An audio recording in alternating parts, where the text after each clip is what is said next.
Independence day আমি celebrate কৰিবৰ কাৰণে আমি জেঙনিকটীয়া চাৰিআলিত সমবেত হৈছোঁ আৰু ইয়াত সমবেত হোৱা সকলোকে মই আদৰণি জনাইছোঁ আৰু ধন্যবাদ জনাইছোঁ যে এই বিশেষ দিনটোত আজি আপোনালোকে আহি ইয়াত উপস্থিত হৈছে। আৰু আটাইতকৈ ডাঙৰ কথা যে ভাল লগা কথা, আশ্ৰফুল ইয়াছিন হুছেইন আজি আমাৰ লগত আছে। আশ্ৰফুল ইয়াছিন হুছেইন আমাৰ জেঙনিকটীয়াৰ সন্তান, বহুতে চিনি নাপায়, এতিয়া গুৱাহাটীত আছে, কিন্তু শেহতীয়াকৈ শিৱসাগৰ সম্পৰ্কীয় এটা সম্প্ৰীতিৰ কবিতাৰে তেওঁ ৰাজ্যজুৰি চৰ্চাত আছে।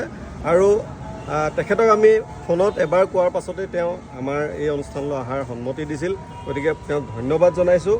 আৰু এটা বিশেষ অসুবিধাবশত আমাৰ অতিথিগৰাকী যিগৰাকীয়ে পতাকা উত্তোলন কৰাৰ কথা আছিল, তেখেত আমাৰ মাজত আজি আহিব নোৱাৰিলে, গতিকে আমি আশ্ৰফকে অনুৰোধ কৰিম যাতে তেওঁ এই ত্ৰিৰংগা পতাকা উত্তোলন কৰি এই কাৰ্যসূচী আৰম্ভ কৰে।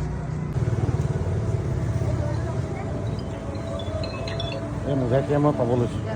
দুটা কথা থাকে দেই, মই সৰু সৰু ল'ৰাকেইটাক বুজাই দিওঁ। ভাও পৰা ওলাইছোঁ মোজাইকে মই কিবা কাম এটা কৰিলোঁ। মোজাইকে আধাত আছে।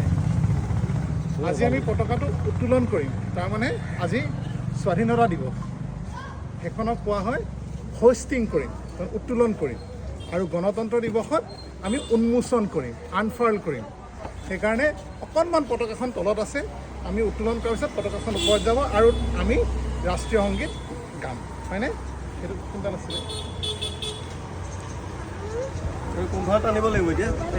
এডাল ধৰি আপুনি ইফালেডাল টানিব, লেফ্ট চাইডলৈ টানিব।